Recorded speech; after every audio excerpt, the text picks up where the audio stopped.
Do new temples bring new patrons? This question has intrigued many looking at the patterns of religious attendance. Understanding the impact of new temples on religious participation is a topic of great significance.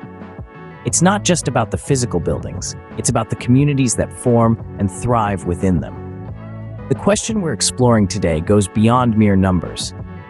Does the construction of new temples actually increase the number of attendees, or does it simply redistribute those who were already participating? These are the questions we seek to answer. So let's dive into the data and see what it tells us. The analysis focuses on the impact of new temple constructions on temple attendance patterns, particularly in Utah. So how did we go about this study? We started by collecting data on endowment session patron counts at various temples. This was no small feat, as it involved tracking attendance across several locations over different periods.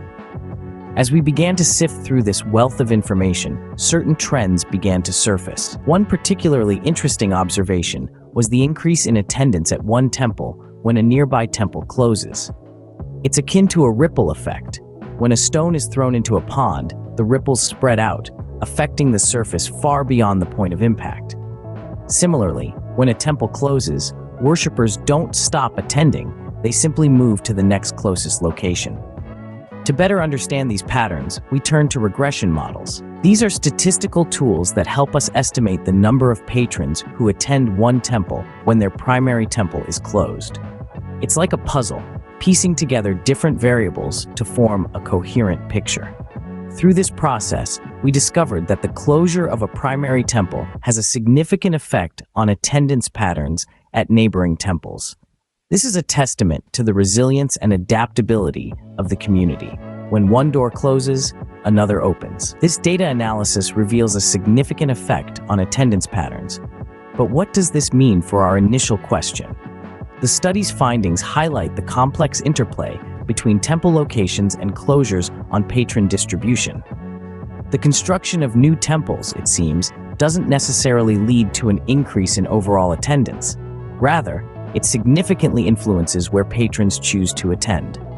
This is an intriguing revelation, as it suggests that the mere presence of a new temple doesn't automatically equate to more worshippers. Instead, it redistributes them, creating a shift in attendance patterns. Now, what does this mean for future temple construction and the organization of religious services? It's quite simple, really. It calls for more strategic planning, a deeper understanding of the community's needs, and the careful placement of new temples. The goal isn't merely to create more places of worship, but to ensure that these temples are accessible and beneficial to the community they aim to serve. It's about the quality of service, not the quantity of temples.